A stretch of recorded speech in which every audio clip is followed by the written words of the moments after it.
Welcome. This talk is called a Hippocratic Oath for Teachers, First Do No Harm. This is a commitment that I make for myself.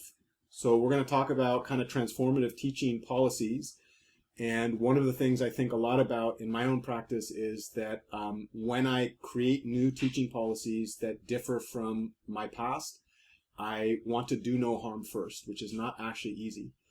And the way that I start this conversation is I think about this question: what would I say about a company that designs a car that kills more than 60% of drivers, right?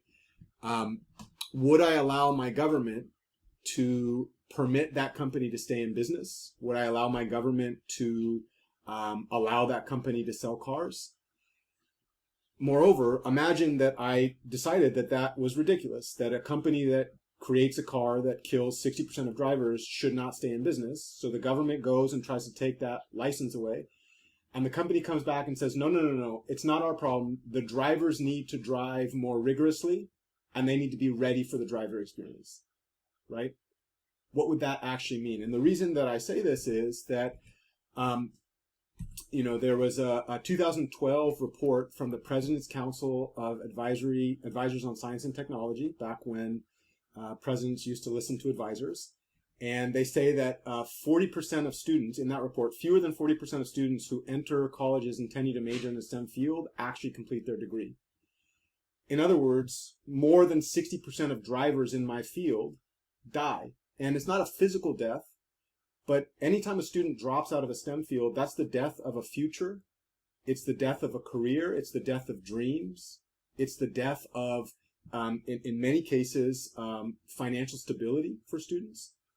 And there's real cost there. And this is part of the culture of the field that I went into, right? And I want to really talk about this from the standpoint of research, because we often get into these debates about whether or not this is a real thing, like, is it our fault or is it students' fault?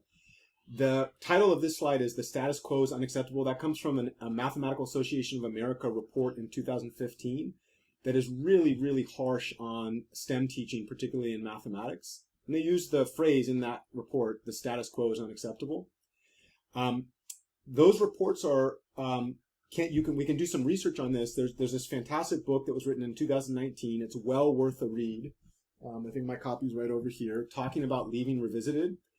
And it documents the reasons that so many students decide to leave STEM fields. And the funny thing is, this is a sequel to the original book, which was written in, I'm not sure why that happened, in 1997. So the first one was called Talking About Leaving, and it documented reasons why so many students decide to leave STEM fields in 1997. And one of the things that's really interesting about both these books is that they go past victim blaming. It's really, really easy for faculty like me and institutions like Foothill and UC Davis, UC Santa Barbara, UC Berkeley, to say that the reasons that so many students are leaving is that they're just not ready. And what these reports show is that actually that's not true at all, that many students are more than ready, but we have a systemic problem.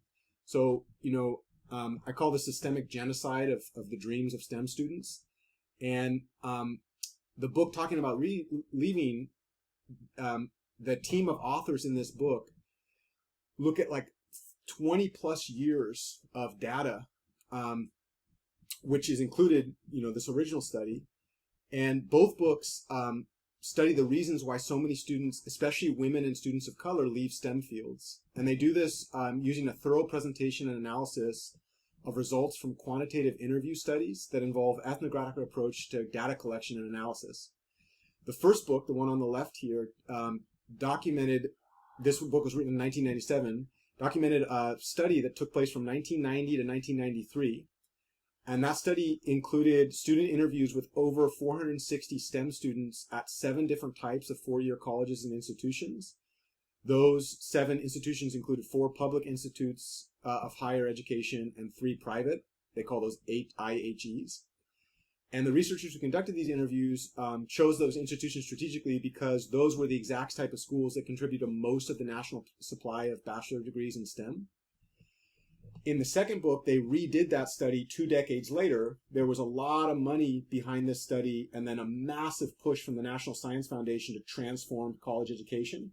So they thought, like, okay, this has been, it was actually, it hit pretty hard because it was pretty damning, right? This book, you know, we'll talk about the stats in a second. This book literally said, like, we do harm to students. Our teaching policies do harm. And then they poured hundreds, you know, tens of millions of dollars to changing that. And then they did a study 2 decades later, and they wanted to see, like, what happened in that time, right? So the second study, the same thing. They did interviews of 364 students this time at 6 institutions. Very, very well documented, very well researched, professionally done, funded by the Sloan Foundation and the National Science Foundation. These 2 books came out of it. And we might ask ourselves kind of the upshot of both of these studies. So it ends up that one of the things we find in the second book is that after 2 decades of work, only 40 to 50% of students who enter college intending to major in STEM fields complete a degree in the STEM major. And it turns out that that was about the same as in 1997, meaning that 2 decades of work and tens of millions of dollars did almost nothing, right? And that's really interesting because when we, you know, and in this book, if you're interested about the research, I would highly recommend the second book. It is a review of most of the major stuff here, plus all the new stuff, and it's just well documented, right? So that in case you have questions about where this comes from, you can check it for yourself. But I wanted to highlight some quotes from these books that really made me look in the mirror. And to be honest with you, I thought a lot about this before I knew about this study. But this book kind of sums it up nicely. One of the things that they learned when studying persistence, relocation, and loss in undergraduate STEM students, 60% of students dying in STEM. In many college STEM classes, there is content overload, incoherent presentations, curve grading with material pitched too high and inappropriate abstract, focused on rote learning and boring delivery. The evidence presented here is damning, as it documents a structured intentionality of weed-out systems to get rid of higher proportion of students rather than to teach them. And all of this depends on complicity of poor teaching by faculty and neglect of institutions to declare these losses as unacceptable. The reason I want to say this is that many of us grew up in these systems, right? We were trained in these systems. So when we and then moreover, you know, my joke about this is, do you know how many education classes I had to take to get this job? 0. Do you know how many classes in anti-racism I had to take get this job? 0. So when we decide on what policies we're going to implement in our class, we do something that I call the apprenticeship of observation. We didn't decide that the hiring criteria would not train us to do our job. That was above our decision. It's past practice, right? When those little job descriptions are written, it wasn't me that said these people should hire me with 0 training. That's something that's outside of my control. But when I get into that job, I have to recognize that I am not trained. I'm not an expert on teaching and learning. So in the absence of that expertise, when I have 120 students, what I'm going to do is I'm going to think back to my own college degree, and I'm going to think, well, what did my teachers do to me? I got through. I was successful. Whatever they did to me, I should probably do to my students. But the problem is that the mechanisms and the tools that my teachers used are tools of genocide. Genocide. I mean, they're literally doing harm. That's one of the things that's really crazy about this. I have a lot to say about, you know, this is a really harsh reality to hear that standard teaching techniques that we survived are designed to do harm to our students, most specifically women and students of color. That's hard to hear. The nice part about doing the work that I do is I can point to hundreds, maybe thousands of research studies that document how this works and really kind of bring it home. But I think what's important for me is really thinking about how can I use this data. And so one of the questions that I've asked myself for about 15 years is, when I show up to college STEM classes, do I maintain the status quo? Do I do to my students what was done to me? And another way to ask this question is, how many of the teaching decisions that I make in my college classrooms reflect my own experiences in college? Because if I am maintaining that status quo, I am basically guaranteeing that 60% of my students will go away from this field, right? One of the commitments that I made when I got into this I always thought about myself as a Trojan horse, honestly. I was a gift on the outside and a revolution on the inside, but I had to get through the gates in order to bring that revolution. And so before I came to Foothill College, before I committed to a life in teaching, I decided that I was going to dedicate every bit of my intellectual ability and my daily work ethic for the rest of my career to just demolishing the status quo, to finding ways to blow up things that harm students. Or another way to say this is, I refuse to do harm to my students, and I want to be part of the next generation of teachers and educators that create a better vision, a vision that, I'm not yet ready to say what I do is good, but I can say that I do a lot less harm now than when I started teaching, which I think is a big deal, right? And so one of the questions that I've asked, this gets into the idea, am I going to be part of the engineering team that designs that car to kill people? Or am I going to create a better car? And for me, I want to create a better car. But one of the things, if I'm serious about that analysis, one of the things I got to ask myself is, well, the status quo is there for a reason, right? We got to remind ourselves, status quo means 60% of students leaving, disproportionate impact, death of dreams, harms to students, student death crisis, actually lowered GDP. One question that I ask myself as a faculty member is, upon what is that status quo based? What are the underpinnings that kind of hold that reality up?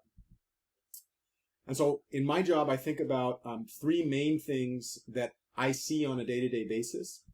One of them is curriculum, right? If I'm using textbooks that were used with me, a lot of those textbooks are bereft of what you might call real-world interest and non-rote learning. I can talk a lot about, some of the stuff that is in many of the textbooks that I learned from.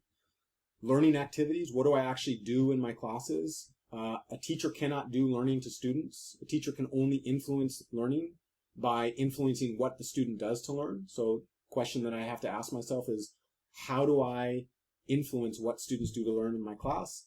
And the third one is assessment policies, right? This is kind of where the rubber meets the road. So how do I actually assess my students' learning? What policies do I implement? How does that affect how students engage in my class? Now, the interesting thing about that is that the longer I've thought about these three pillars, the more I realize that underneath those three pillars are what I call models of learning, teaching practices, and policies. And this gets to one of my, so that's out of order. So in models of learning, the whole idea is that many of the decisions that we made are based on models of learning, even if we don't know what those models are. And we'll talk about that in a second. So in addition to models of learning, one thing that I think the more I've learned about anti-racism, the more I realize that it's very easy for policymakers and folks that want to not pay for good work to say that really the problem is, what I do as an instructor. But the more I learn, the more I realize that all of this is built on a plethora of local, state, and national policies. This includes educational codes, classroom funding formulas, tax policies, legal corruption, the idea that those with more money in their bank have a larger voice in our democracy, legislative capture, the idea that you could capture, Lyft paid, I think, $250 million for their own law a few years ago, and a fundamental ideology question is this a democracy or an oligarchy? And I want to mention that because in this talk, I'm going to talk a lot about the stuff that I have purview over, the stuff that I can change as a faculty member. There is, I think, a really important, and that's the stuff in the center, right? This is the stuff that I have a lot of purview over. But if we're really talking about fundamental change, we got to go to the root of that system. And that's something that I cannot do alone, and that I think deserves a decades-long push for advocacy and grassroots activism to change the structures that undergird education to make this stuff a lot easier. And we'll talk about that towards the end, right? So when we think about this, the idea of curriculum, learning activities, and assessment, I cannot help but think about one of my favorite quotes. This comes from the book Ungrading. and it was by a guy named Roger Schenck. He says there are only two things wrong with education: what we teach and how we teach it. In that book, they talk a lot about getting rid of grades, and they say that's an important part of fixing the how. Research-based, by the way. But it's important that we don't lose sight of the what. And so the reason I want to say this is, when we're talking about learning activities and assessment policy, that's really how we teach. The what we teach is what we're actually bringing into our classroom. And I actually think there is a dire need, if we're serious about interrupting the status quo, to deal with all of those. And I'll kind of highlight some of the ways that I've been working on this for the last decade and a half. So what I'm going to kind of highlight to begin with is what I call the research phase of this. So instead of dealing, one thing that I don't want to do is deal with the branches of the tree. If I'm going to grow a new tree, I want to go right to the roots, and I want to uplift the roots. And that requires really investigating the models of learning that underpin many of the structures that I experience in my own classes. And I love this quote. It comes from the book Punished by Rewards. It's important to understand that practice does rest on theory, whether or not that theory has been explicitly identified. The overwhelming majority of teachers, according to one survey, are unable to name or describe a theory of learning that underlies what they do in the classroom. But what they do, what any of us does, is no less informed by theoretical assumptions just because these assumptions are invisible. The reason that I say this is, so one of the major questions that I set out on, I think the first time I thought deeply about this was in 2010, was that I didn't realize, I could not define learning. It's one of the things that drives me nuts at our school. As mathematicians, if we all get in the room and we say first derivative, all of us have a concise understanding of what that means. But if we all get in the room as teachers and say the word learning, there's the number of definitions of the word learning is equal to the number of people that are in that room. And one of my favorite questions for policymakers is, give me a research-based definition of learning, and then point me to 3 resources that you use to form that definition. And this includes any of our admin, it includes our teachers, and includes me. This is equivalent, like we are being asked to solve a Navier-Stokes equation as part of the design to a plane. And as leaders in that, we don't even have the definition of a mathematical function, right? So we are being asked to guide the learning. And prior to thinking about this, I was never trained on what learning means and how it works. I wasn't trained on the cognitive science of learning, right? So one of the first things that I did was I gave myself the equivalent of a master's or PhD in learning science, right? I literally, this is maybe, I don't know how many, that's 10. There it is. Right? Every one of those. And I thought really deeply. I read very, very deeply about the best science that we have to offer. So, and the reason that I did this, and there's the blog posts. I try to make these blog posts available, so if you want to follow along. I know, Marisa, this is really, really hard work. And the idea that I'm going to get through everything in a 40-minute session or 40, I'm working on it. I'll have a whole consulting thing. I'll have a nice little workbook. I'll make it real beautiful, right? But that's all time. And I tend to do this in my free time. I tend not to use state-funded money to do this.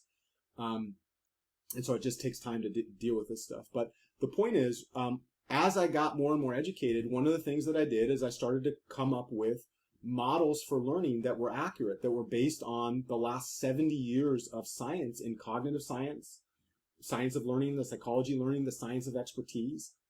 And my thought was, if I was a mathematician working on it, would I try to recreate the wheel, or I would go study people who have been studying these problems for 70 years and tap into their knowledge base? It's the same idea. No mathematician in their right mind would say, oh, I'm going to solve a problem that's really hard, and I'm going to do it without looking at anything that anybody else has done. But this is exactly what our teaching philosophy is, right? As a whole. The entire structure is, we don't actually invest in educating teachers in the science of learning, and then we just let them to the wolves, right? So one of the ways that I've interrupted that is I've actually thought about this. This comes from the book How Learning Works. This is my definition of learning. So this is at the root of almost everything that I do in my classes. I define learning as a growth process that happens inside the body, my body, or the body of my students, and leads to changes in the learner's knowledge, beliefs, behaviors, and attitudes. These transformations occur based on each learner's individual experiences and increase their potential for improved performance and future learning. So that means as a teacher, I'm looking for a growth process, something that occurs over time that involves change. And this is really important because when I go back, when I develop curriculum, when I develop learning activities, when I develop assessment policies, this is what I'm looking for. I like to distinguish with my students. I train them on this, by the way, right? Students actually have to go through a very kind of intense process of getting educated about this so that my students and I are on the same page. Because I don't know that my students know what learning is either, right? It's not something that they're trained for. So with students, I actually challenge them. I actually distinguish two types of learning. So I define deep learning. I ask my students, deep learning is learning that involves intense distraction-free focus on growing their abilities by pushing beyond the limits of their current capacity. When they engage in deep learning, I'm asking them to actively reach for and repeat skills that they want to build. This is important. The want to build thing is important because it has to be student-driven. And when they do this, I want them to pay special attention to their performance during each repetition. This comes from the book Peak by Anders Ericsson, the book The Talent Code by Daniel Coyle, the Little Book of Talent. This is all expertise.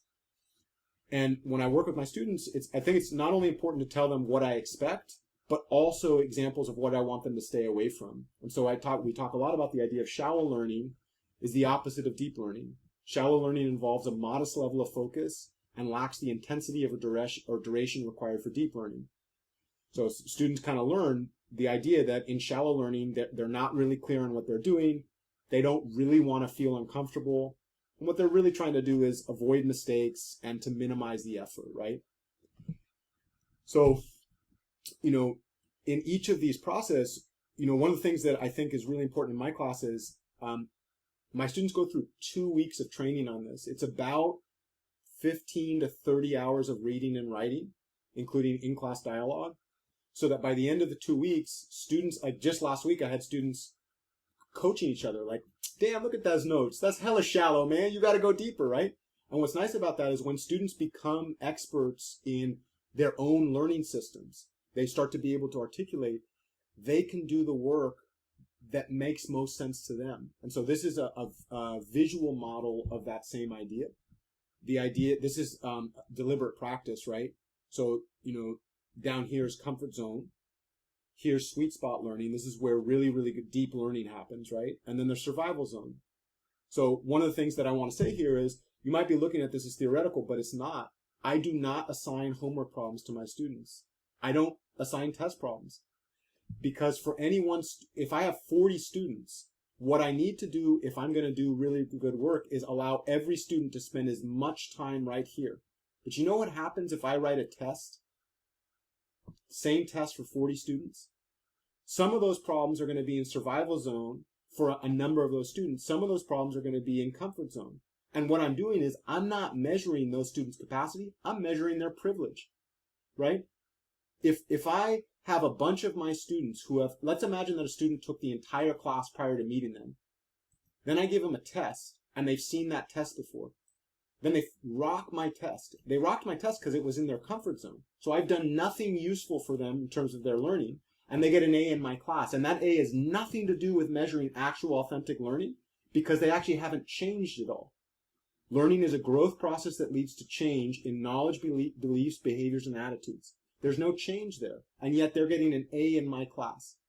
Simultaneously, maybe I have a student that grew up in didn't go to Calculus BC, high school was underfunded, they show up on those tests, and they get an F.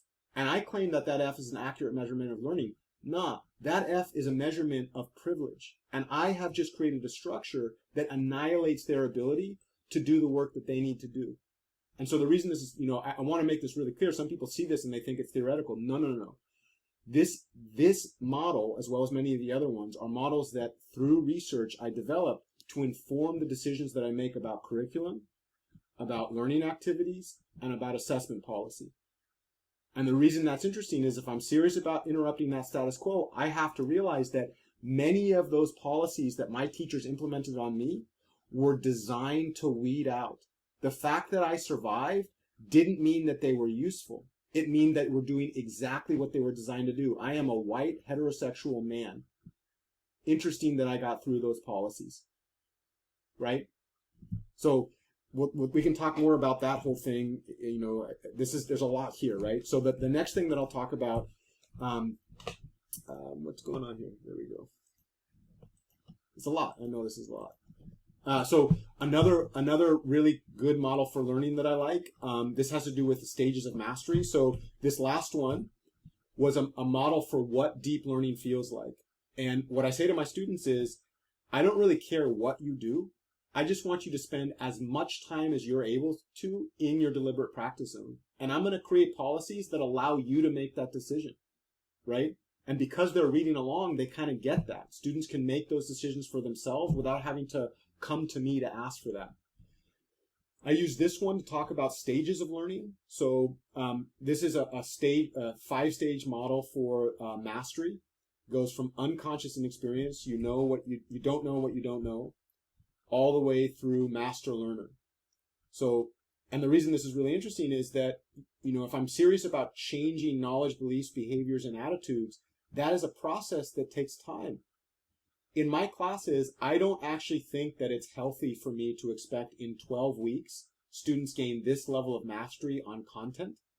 So when one of the things that I do in my classes is my task to every student is they write a textbook in the whatever content that we're working on, and that they should be able to read a textbook 10 years from now and understand what they're looking for. And then when I look at their work, I'm really measuring, did they understand it at a pretty deep level? And how much time did they spend in their deliberate practice zone?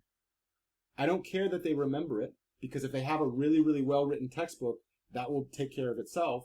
And I'm also not ready to force them into this area, because this gets into a theory of motivation that I don't have a visual for yet. But really, when you're deciding that you want to turn something into a moneymaker, that's called ignition. And I don't think it's fair. Students don't have control over what content we put them in. And I don't think it's fair to hold a gun to their head and say, you must be ignited.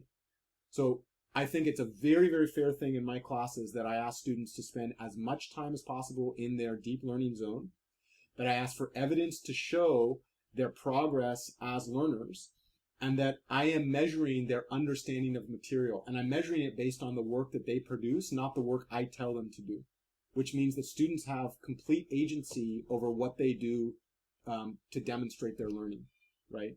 This means no timed exams. It means no required homework. It means no me lecturing at them. 100% of the content work they do in my class is based on active learning, and it's based on their self-directed vision for how they get through the class. The reason that this is interesting, of course, is that I don't also fall into the trap that many of my teachers did, which is to think that learning is only content. In my classes, I have a model for learning that is much deeper than content. This model includes, this comes from L.D. Fink's work on creating significant learning. So content is one portion of the type of work that I do with students. I also work a lot on character. I have these rules that I implement in my class about taking care of your mind and body. Health comes first. You've heard me say that, Marisa.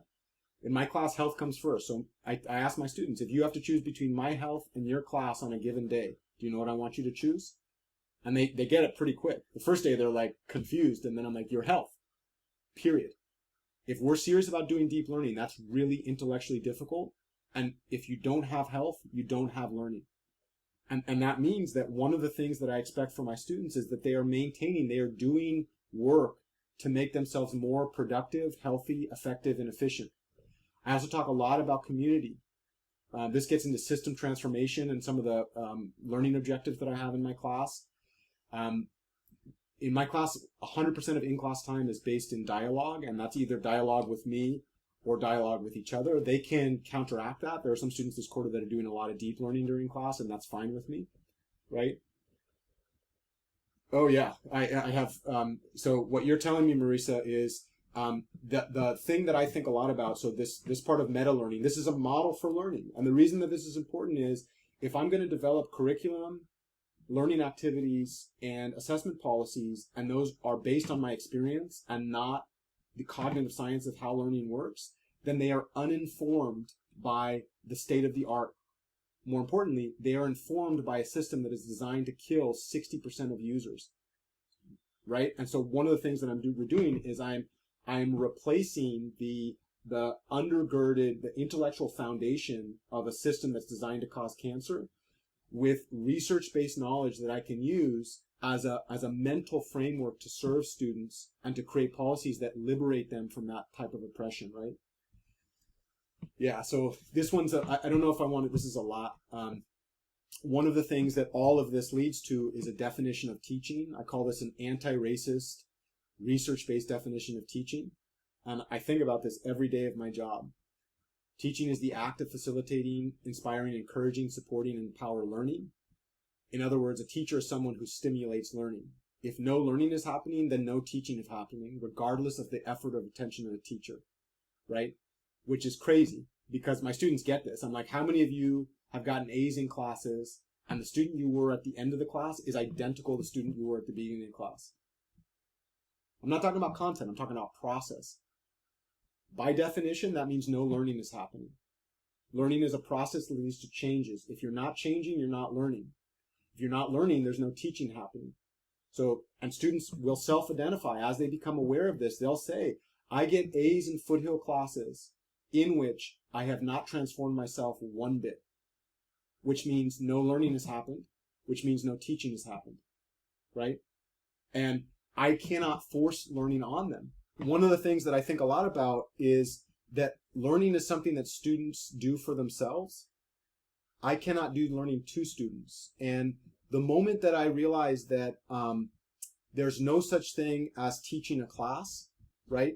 If learning is something that students do and teaching is inspiring learning, I don't teach classes. When I'm in class, I'm actually working with individual students, and I'm trying to create a structure that allows them to go through a process that leads to changes. And the moment that I start thinking about working with individual students who have names and identities, I start to realize that every one of those students has a lifetime's worth of experiences, memories, and past learning that affects how they show up in my classes. In other words, much of the learning and teaching that happens inside the classroom exists within a social context. And this is where the anti-racist lens comes in.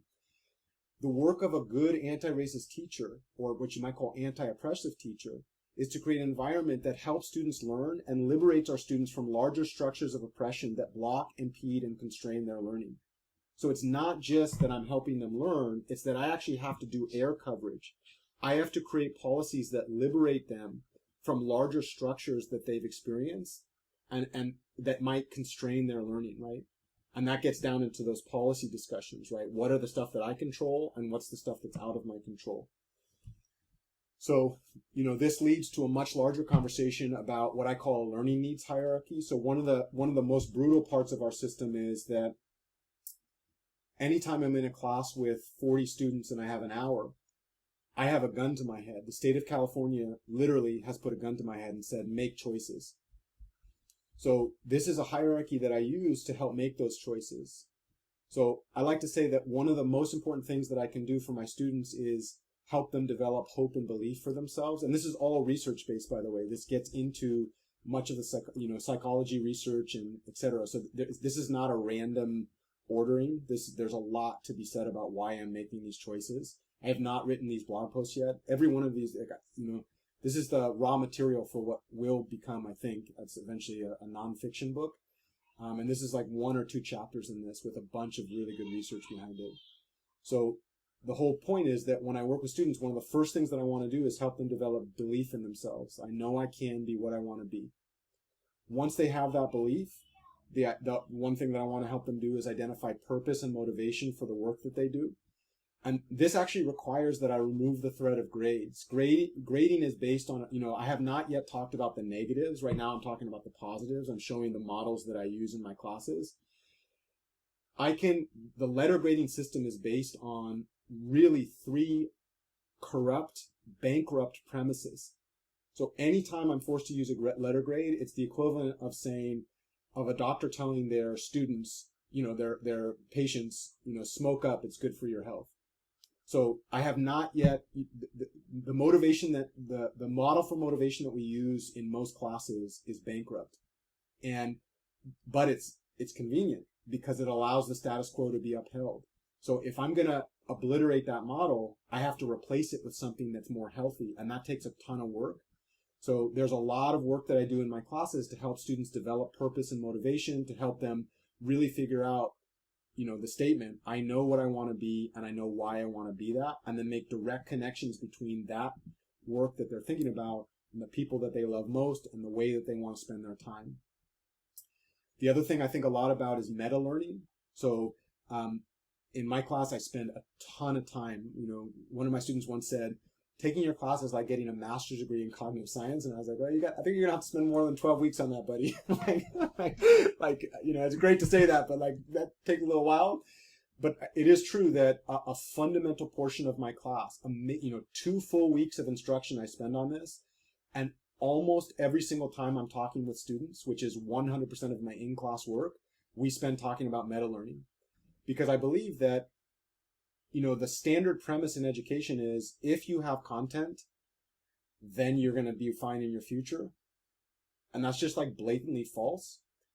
But I want to replace that with what I find to be a research-based true statement. If students believe in themselves very deeply, have a self-directed sense of purpose and motivation for what they want to do and why, and are expert learners, they know how to learn anything, then they can learn anything that they want to learn at the highest levels of our society. And they don't even need me to do it.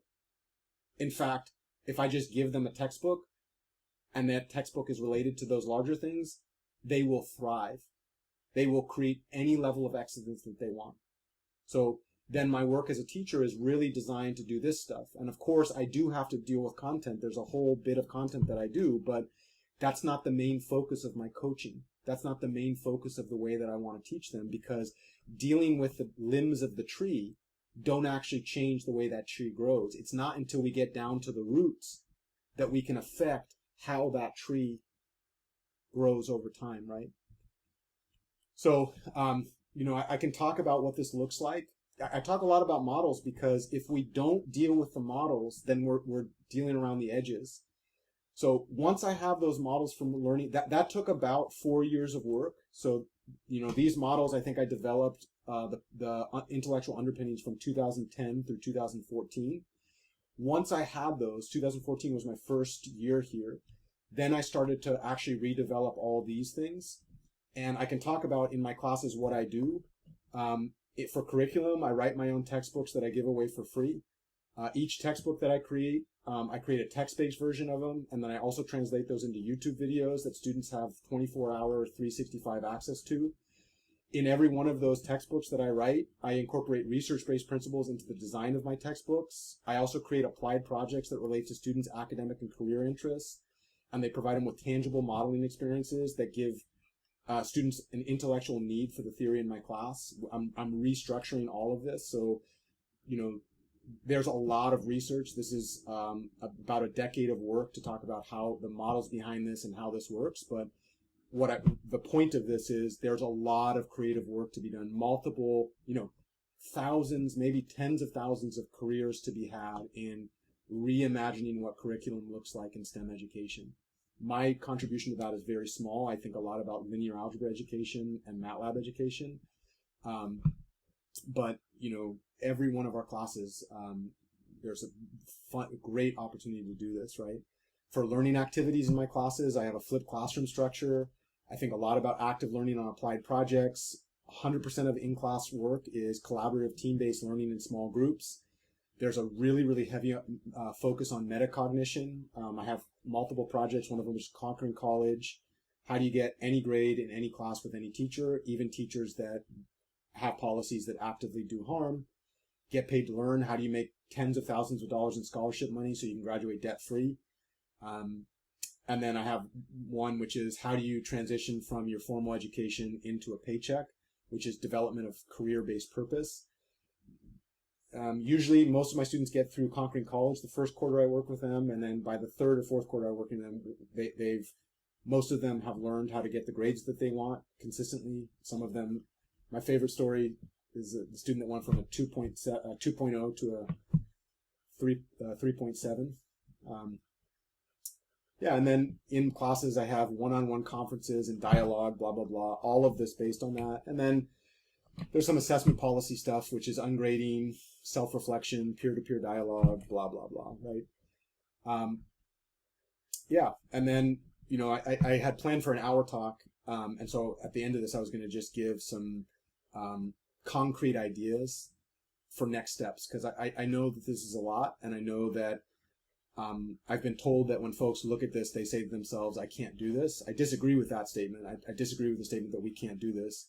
Most of this work has been done outside my 40 hours, right? Yeah, so, and it's been not funded. I've done this for free, and I'm proud of that. And the reason that I want to say that is that if I can do it, you can do it better. So I don't agree with the statement that this is impossible. I do agree with the statement that this takes a lot of energy. And I also agree with the statement that thinking about going from 0 to 100 in one day is not a great strategy.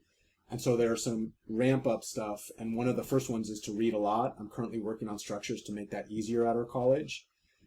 I would challenge every instructor who's serious about this work to develop their own research-based definitions and models for what learning is and how it works. Not necessarily mine, though. If you want to steal, 10 or 15 years of research, you're welcome to. There's a reason why I give it away for free, right? Same thing. What is it? Anti-racist research-based definition of teaching. Stop using the teaching techniques that were used on you. If this is one of the things that I think a lot about in my classes, like how many of the techniques that I use on a daily basis were the ones that I survived? Because if my answer is more than 0, that means that I'm using policies that are designed to weed out 60% of my students. Another way to say that is, and the nice thing is I can point myself to evidence that says cigarettes cause cancer.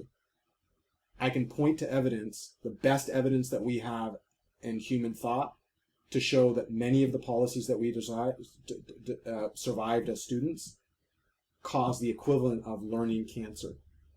And so that means that if I'm using those, I am now an active participant in maintaining the status quo, right? And then, a major one is just commit to myself to transforming my classroom by trying to get 1% better every day. It's not a large thing. It's just a small daily commitment, right?